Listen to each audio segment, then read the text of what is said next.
કેમ છો?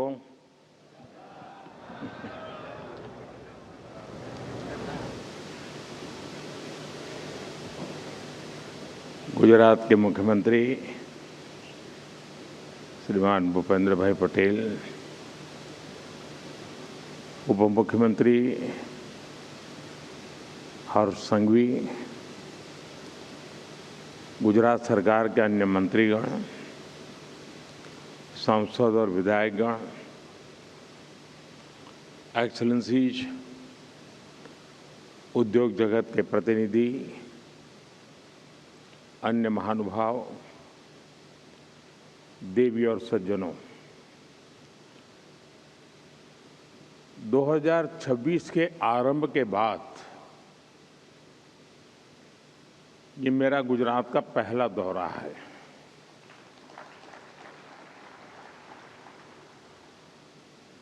और सुखद इसलिए भी है क्योंकि 2026 की मेरी यात्रा सोमनाथ दादा के चरणों में सर झुका करके हुई है।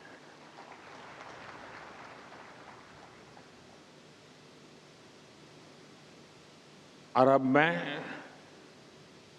राजकोट में इस शानदार कार्यक्रम में हिस्सा ले रहा हूं। यानी विकास भी, विरासत भी, यह मंत्र हर तरफ गूंज रहा है। मैं देश और दुनिया भर से यहां पधारे आप सभी साथियों का वाइब्रेंट गुजरात रीजनल समिट में स्वागत करता हूं, अभिनंदन करता हूं। साथियों, जब भी वाइब्रेंट गुजरात समिट का मंच सजता है तो मुझे सिर्फ एक समिट नहीं दिखती, मुझे 21वीं सदी के आधुनिक भारत की वो यात्रा नजर आती है जो एक सपने से शुरू हुई और आज एक अटूट भरोसे तक पहुंच चुकी है। 2 दशकों में वाइब्रेंट गुजरात की ये यात्रा एक ग्लोबल बेंचमार्क बन गई है। अभी तक इसके 10 एडिशन हो चुके हैं और हर एडिशन के साथ इस समिट की पहचान और भूमिका दोनों मजबूत होती रही है। साथियों, मैं वाइब्रेंट गुजरात समिट के विजन के साथ पहले दिन से जुड़ा रहा हूं। शुरुआती दौर में हमारा मकसद था कि गुजरात के सामर्थ्य से दुनिया परिचित हो, लोग यहां आए और यहां निवेश करें और इससे भारत को फायदा हो, दुनिया भर के निवेशकों को भी फायदा हो। लेकिन आज ये समिट इन्वेस्टमेंट से भी आगे बढ़कर ग्लोबल ग्रोथ, इंटरनेशनल कोऑपरेशन और पार्टनरशिप का एक मजबूत प्लेटफॉर्म बन गई है। बीते सालों में ग्लोबल पार्टनर्स की संख्या लगातार बढ़ती गई है और समय के साथ ये समिट इंक्लूजन का भी बहुत बड़ा उदाहरण बन गई है। यहां कॉरपोरेट ग्रुप के साथ साथ कोऑपरेटिव्स, एमएसएमईज, स्टार्टअप्स, मल्टीलेटरल और बायलेटरल संगठन, इंटरनेशनल फाइनेंशियल इंस्टीट्यूशंस सभी एक साथ संवाद करते हैं, चर्चा करते हैं। गुजरात के विकास के साथ कंधे से कंधा मिलाकर चलते हैं। साथियों, बीते 2 दशकों में वाइब्रेंट गुजरात समिट ने लगातार कुछ नया, कुछ विशेष किया है। वाइब्रेंट गुजरात की ये रीजनल समिट भी इसका एक उदाहरण बन गई है। इसका फोकस गुजरात के अलग अलग हिस्सों के अनटैप पोटेंशियल को परफॉर्मेंस में बदलने का है। जैसे किसी क्षेत्र में कोस्टलाइन का सामर्थ्य है, तो कहीं एक लंबी ट्राइबल बेल्ट है, कहीं इंडस्ट्रियल क्लस्टर का एक बड़ा इकोसिस्टम है, तो कहीं खेती और पशुपालन की समृद्ध परंपरा है। यानी गुजरात के अलग अलग रीजन्स की अपनी ताकत है। वाइब्रेंट गुजरात की रीजनल समिट गुजरात की इन्हीं रीजनल संभावनाओं पर फोकस करते हुए आगे बढ़ रही है। साथियों, 21वीं सदी का 1/4 हिस्सा बीत चुका है। बीते वर्षों में भारत ने बहुत तेज प्रगति भी की है और इसमें गुजरात की आप सभी की बहुत बड़ी भूमिका रही है। भारत दुनिया की तीसरी बड़ी इकोनॉमी बनने की तरफ तेज गति से आगे बढ़ रहा है और जो आंकड़े आ रहे हैं उससे ये साफ है कि भारत से दुनिया की उम्मीदें लगातार बढ़ रही हैं। भारत दुनिया की फास्टेस्ट ग्रोइंग लार्ज इकोनॉमी है। इन्फ्लेशन काबू में है। एग्रीकल्चर प्रोडक्शन में भारत नए रिकॉर्ड बना रहा है। भारत मिल्क प्रोडक्शन में नंबर 1 है। जेनरिक मेडिसिन प्रोडक्शन में मामले में भारत नंबर 1 है। दुनिया में जो देश सबसे ज्यादा वैक्सीन बनाता है उस देश का नाम भारत है। साथियों, भारत की ग्रोथ से जुड़ी fact reform, perform and transform के उस मंत्र की सक्सेस स्टोरी है। बीते 11 वर्षों में भारत दुनिया का सबसे बड़ा मोबाइल डेटा कंज्यूमर बना है। हमारा यूपीआई दुनिया का number 1 real time digital transaction platform बना है। कभी हम 10 में से 9 मोबाइल बाहर से मंगाते थे। आज भारत दुनिया का दूसरा सबसे बड़ा मोबाइल मैन्युफैक्चरर है। आज भारत में दुनिया का तीसरा सबसे बड़ा स्टार्टअप इकोसिस्टम है। सोलर पावर जनरेशन के मामले में भी टॉप 3 देशों में से भारत एक है। हम तीसरे बड़े एविएशन मार्केट है और मेट्रो के मामले में भी हम दुनिया में टॉप 3 नेटवर्क में शामिल हो गए हैं। साथियों, आज हर ग्लोबल एक्सपर्ट, ग्लोबल संस्थाएं भारत को लेकर बुलिश है। आईएमएफ भारत को ग्लोबल ग्रोथ का इंजन बताता है। एसएनपी 18 इयर्स के बाद भारत की रेटिंग अपग्रेड करती है। फिच रेटिंग भारत की मैक्रो स्टेबिलिटी और फिस्कल क्रेडिबिलिटी इसकी प्रशंसा करती है। भारत पर दुनिया का ये भरोसा इसलिए है क्योंकि ग्रेट ग्लोबल अनसर्टेनिटी के बीच भारत में हम एक अभूतपूर्व सर्टेनिटी का दौर देख रहे हैं।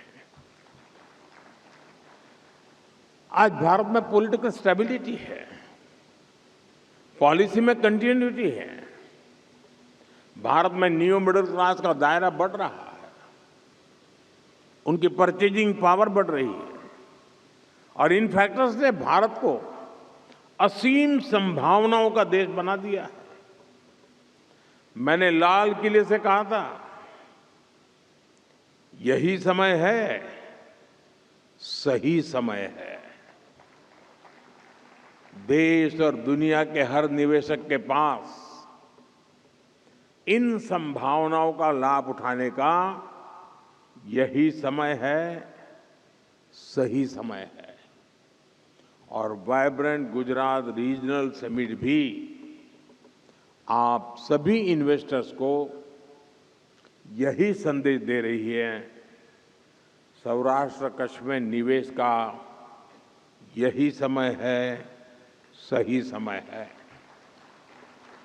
साथियों, आप सभी जानते हैं, सौराष्ट्र और कच्छ ये गुजरात के वो क्षेत्र हैं जो हमें सिखाते हैं कि चुनौती चाहे कितनी ही बड़ी क्यों न हो, अगर ईमानदारी से, मेहनत से डटे रहा जाए तो सफलता जरूर मिलती है। ये वही कच्छ है जिसने इस सदी की शुरुआत में भीषण भूकंप झेला था। ये वही सौराष्ट्र है जहां वर्षों तक सूखा पड़ता था। पीने के पानी के लिए माताओं बहनों को कई कई किलोमीटर चलकर जाना पड़ता था। बिजली का कोई ठिकाना नहीं था। हर तरफ मुश्किलें ही मुश्किलें थी। साथियों, आज जो 20-25 साल के नौजवान हैं, उन्होंने उस दौर की सिर्फ कहानियां सुनी हैं। सच्चाई ये थी कि लोग कच्छ में, सौराष्ट्र में लंबे वक्त तक रहने के लिए तैयार नहीं होते थे। उस कालखंड में लगता था कि स्थितियां कभी भी नहीं बदलेगी, लेकिन इतिहास साक्षी है, समय बदलता है और जरूर बदलता है। सौराष्ट्र कच्छ के लोगों ने अपने परिश्रम से अपना भाग्य बदल दिया है। साथियों, आज सौराष्ट्र और कच्छ सिर्फ अवसरों का ही क्षेत्र नहीं है, बल्कि एक क्षेत्र भारत की ग्रोथ का एंकर रीजन बन चुका है। ये रीजन आत्मनिर्भर भारत अभियान को गति देने वाला बहुत बड़ा सेंटर बन रहा है। भारत को ग्लोबल मैन्युफैक्चरिंग हब बनाने में सौराष्ट्र और कच्छ की बहुत बड़ी भूमिका है और ये भूमिका मार्केट ड्रिवन है और यही बात इन्वेस्टर्स के लिए सबसे बड़ा भरोसा बनती है। यही राजकोट में ही 2.5 लाख से अधिक एमएसएमईज हैं। यहां अलग अलग इंडस्ट्रियल क्लस्टर्स में स्क्रू ड्राइवर से लेकर auto parts, machine tools, luxury car के लाइनर्स, एरोप्लेन, फाइटर प्लेन और रॉकेट तक के पार्ट्स ये हमारे राजकोट में बनते हैं। यानी यह रीजन लो कॉस्ट मैन्युफैक्चरिंग से लेकर high precision, high technology manufacturing तक पूरी वैल्यू चेन को सपोर्ट करता है। और यहां का ज्वेलरी उद्योग तो अपने आप में विश्व प्रसिद्ध है। यह सेक्टर स्केल, स्किल और ग्लोबल लिंकेज तीनों का उदाहरण है। साथियों, अलंग दुनिया का सबसे बड़ा शिप ब्रेकिंग यार्ड है।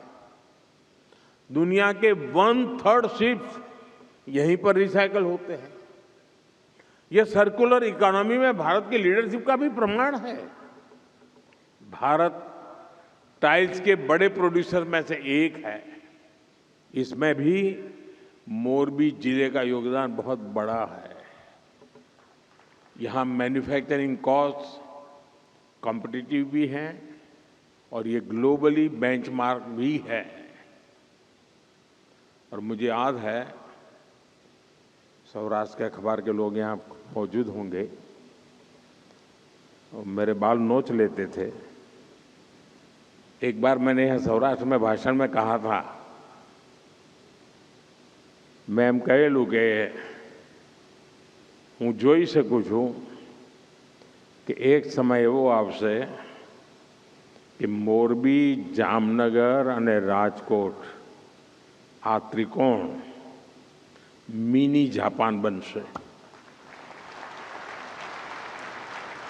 ત્યારે મારી બહુ મજાક ઉડાયેલી। આજે હું મારી આંખો સામે હકીકત જોઈ રહ્યો છું। हमें धोलेरा स्पेशल इन्वेस्टमेंट रीजन पर भी बहुत गर्व है। आज ये शहर मॉडर्न मैन्युफैक्चरिंग का बहुत बड़ा केंद्र बन रहा है। धोलेरा में भारत की पहली सेमीकंडक्टर फैब्रिकेशन फैसिलिटी तैयार हो रही है। ये रीजन फ्यूचर टेक्नोलॉजीज के लिए अर्ली मूवर एडवांटेज दे रहा है। यानी आपका इन्वेस्टमेंट बढ़ाने के लिए इस क्षेत्र में जमीन पूरी तरह तैयार है। इंफ्रास्ट्रक्चर रेडी है, पॉलिसी प्रेडिक्टेबल है और विजन लॉन्ग टर्म है। साथियों, सौराष्ट्र और कच्छ भारत की ग्रीन ग्रोथ का, ग्रीन मोबिलिटी का और एनर्जी सिक्योरिटी का भी एक बड़ा हब बन रहा है। कच्छ में 30 गीगावाट कैपेसिटी का रिन्यूएबल एनर्जी पार्क बन रहा है। ये दुनिया का सबसे बड़ा हाइब्रिड एनर्जी पार्क होगा। आप कल्पना कर सकते हैं, यह पार्क पेरिस सिटी से भी 5 गुना बड़ा है। यानी इस क्षेत्र में क्लीन एनर्जी एक कमिटमेंट के साथ साथ कॉमर्शियल स्केल रियलिटी भी है। आप सभी ग्रीन हाइड्रोजन के पोटेंशियल से परिचित हैं। भारत में इस दिशा में अभूतपूर्व स्पीड और स्केल पर काम चल रहा है। यहां कच्छ और जामनगर ग्रीन हाइड्रोजन प्रोडक्शन के बड़े केंद्र बन रहे हैं। कच्छ में एक विशाल battery energy storage system BESS भी स्थापित किया जा रहा है। यानी रिन्यूएबल एनर्जी के साथ ग्रिड स्टेबिलिटी और रिलायबिलिटी भी एंश्योर की जा रही है। साथियों, कच्छ और सौराष्ट्र का एक और बहुत बड़ा सामर्थ्य है, यह रीजन भारत के वर्ल्ड क्लास पोर्ट से लेस है। भारत के एक्सपोर्ट का बहुत बड़ा हिस्सा यहीं से गुजरता है। पीपावाव और मुंद्रा जैसे पोर्ट्स भारत के ऑटोमोबाइल एक्सपोर्ट्स के मेजर हब बन चुके हैं। पिछले वर्ष गुजरात के पोर्ट से करीब 2.25 लाख व्हीकल्स एक्सपोर्ट हुए हैं। लॉजिस्टिक्स ही नहीं, यहाँ पोर्ट लेड डेवलपमेंट के हर एस्पेक्ट में इन्वेस्टमेंट की अनंत संभावनाएं हैं। इसके साथ ही गुजरात सरकार फिशरीज सेक्टर को भी विशेष प्राथमिकता दे रही है। फिशरीज इंफ्रास्ट्रक्चर पर यहां बड़े पैमाने पर काम हुआ है।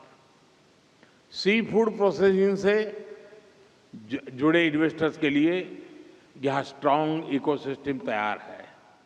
साथियों, इंफ्रास्ट्रक्चर के साथ साथ इंडस्ट्री रेडी वर्कफोर्स आज सबसे बड़ी आवश्यकता है और गुजरात इस मोर्चे पर इन्वेस्टर्स को पूरी सर्टेनिटी देता है। यहाँ एजुकेशन और स्किल डेवलपमेंट का इंटरनेशनल इकोसिस्टम मौजूद है। गुजरात सरकार की Kaushal skill university future ready skill में युवाओं को तैयार कर रही है। ये ऑस्ट्रेलिया और सिंगापुर की यूनिवर्सिटी के साथ कोलैबोरेशन में काम कर रही है। नेशनल डिफेंस यूनिवर्सिटी भारत की पहली नेशनल लेवल डिफेंस यूनिवर्सिटी है। Gatishakti university road, railway, airway, waterways और लॉजिस्टिक्स हर सेक्टर के लिए स्किल मैन पावर तैयार कर रही है। यानी इन्वेस्टमेंट के साथ साथ यहां टैलेंट पाइपलाइन भी एश्योर्ड है। आज ढेर सारी फॉरेन यूनिवर्सिटीज भारत में नए नए अवसर देख रही है और गुजरात उनके लिए प्रिफर्ड डेस्टिनेशन बन रहा है। गुजरात में ऑस्ट्रेलिया की 2 प्रमुख यूनिवर्सिटीज अपने कैंपस शुरू कर चुकी है। आने वाले समय में ये संख्या और बढ़ने वाली। साथियों, गुजरात में नेचर भी है, एडवेंचर भी है, कल्चर भी है और हेरिटेज तो है ही है। यानी टूरिज्म का जो अनुभव चाहिए वो यहां मिलेगा। लोथल भारत की 4,500 साल पुरानी समुद्री विरासत का प्रतीक है। यहां दुनिया का सबसे प्राचीन मानव निर्मित डॉकयार्ड मिला है। यहां नेशनल मैरीटाइम हेरिटेज कॉम्प्लेक्स तैयार हो रहा है।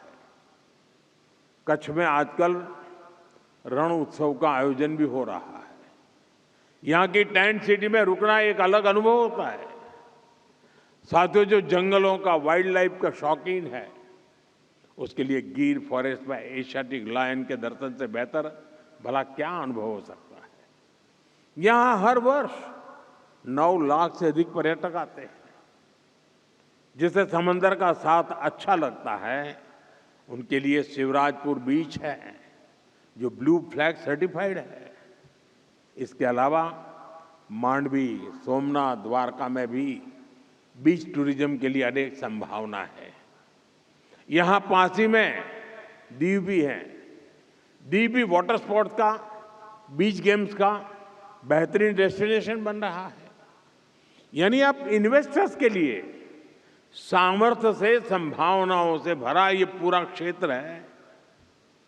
आप जरूर इसका पूरा लाभ उठाइए। और मैं बहुत पहले से कहता आया हूं, अगर आप देरी करें तो मुझे दोष मत देना। सौराष्ट्र कच्छ में आपका हर निवेश गुजरात के विकास को गति देगा, देश के विकास को गति देगा। और सौराष्ट्र की ताकत, अभी रवांडा के हाई कमिश्नर बता रहे थे कि मैं जब रवांडा गया तो मैंने 200 गाय वहाँ गिफ्ट की थी। ये 200 गाय हमारी गिर गाय थी।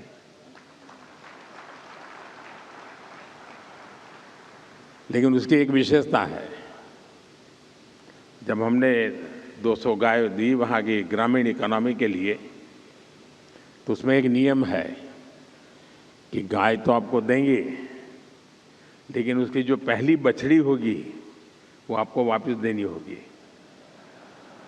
और वो हम दूसरे परिवार को देते हैं।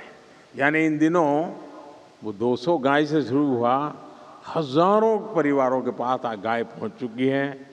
रवांडा की ग्रामीण इकोनॉमी को बहुत बड़ी ताकत दे रही है और हर घर में गिर गाय नजर आ रही है। ये है मेरा सौराष्ट्र। साथियों, आज का भारत विकसित होने के लक्ष्य पर तेजी से काम कर रहा है और हमारे इस लक्ष्य की प्राप्ति में रिफॉर्म एक्सप्रेस की बहुत बड़ी भूमिका है। रिफॉर्म एक्सप्रेस यानी हर सेक्टर में नेक्स्ट जनरेशन रिफॉर्म। जैसे अब से कुछ समय पहले ही देश ने नेक्स्ट जनरेशन जीएसटी रिफॉर्म लागू किए थे। हर सेक्टर पर इसका अच्छा असर दिखा। विशेष रूप से हमारे एमएसएमईज को बहुत फायदा हो रहा है। रिफॉर्म एक्सप्रेस पर सवार भारत ने बहुत बड़ा रिफॉर्म इंश्योरेंस सेक्टर में किया गया है। भारत ने इंश्योरेंस सेक्टर में 100% एफडीआई को मंजूरी दे दी है। इससे देशवासियों को 100% बीमा कवरेज देने के अभियान को गति मिलेगी। इसी तरह करीब 6 दशक के बाद इनकम टैक्स कानून को आधुनिक किया गया है। इससे करोड़ों टैक्स पेयर्स को फायदा होगा। भारत ने ऐतिहासिक लेबर रिफॉर्म्स को भी लागू कर दिया है। इससे वेजेज, सोशल सिक्योरिटी और इंडस्ट्री तीनों को एक यूनिफाइड फ्रेमवर्क मिला है। यानी श्रमिक हो या फिर इंडस्ट्री, सभी का इससे फायदा है। साथियों, आज भारत डेटा आधारित इनोवेशन का, एआई रिसर्च का, सेमीकंडक्टर मैन्युफैक्चरिंग का एक ग्लोबल हब बनता जा रहा है। यानी भारत की पावर डिमांड लगातार बढ़ रही है। भारत को एश्योर्ड एनर्जी की बहुत जरूरत है और इसका बहुत बड़ा माध्यम न्यूक्लियर पावर है। इसको देखते हुए हमने न्यूक्लियर पावर सेक्टर में भी नेक्स्ट जनरेशन रिफॉर्म किया है। भारत ने पिछले संसद के सत्र में शांति एक्ट के जरिए सिविल न्यूक्लियर एनर्जी को प्राइवेट पार्टनरशिप के लिए ओपन कर दिया है। ये इन्वेस्टर्स के लिए बहुत बड़ा अवसर है। साथियों, यहां उपस्थित सभी निवेशकों को मैं विश्वास दिलाता हूं, हमारी रिफॉर्म एक्सप्रेस अब रुकने वाली नहीं है। भारत की रिफॉर्म जर्नी इंस्टीट्यूशनल ट्रांसफॉर्मेशन की दिशा में बढ़ चुकी है। साथियों, आप सभी यहां सिर्फ एमओयू के साथ नहीं आए हैं। आप यहां सौराष्ट्र कच्छ के विकास और विरासत से जुड़ने आए हैं। मैं आपको विश्वास दिलाता हूं, आपके इन्वेस्टमेंट की पाई पाई यहां शानदार रिटर्न दे करके जाएगी। एक बार फिर आप सभी को मेरी बहुत बहुत शुभकामनाएं हैं। मैं गुजरात सरकार को, गुजरात की टीम को भी उनके इस प्रयासों के लिए उनकी सराहना करता हूं, बहुत बहुत बधाई देता हूं। 2027 में शायद उनका वाइब्रेंट समिट होगा। उसके पहले ये रीजनल समिट एक अच्छा प्रयोग हो रहा है और मुझे खुशी हो रही है कि जिस काम को शुरू करते समय मुझे काम करने का अवसर मिला था, आज जब मेरे साथियों के द्वारा उसका विस्तार हो रहा है, उसको नई ऊर्जा मिल रही है, तो आनंद अनेक गुना बढ़ जाता है। मैं आपको बहुत बहुत बधाई देता हूं, बहुत बहुत शुभकामनाएं देता हूं। धन्यवाद।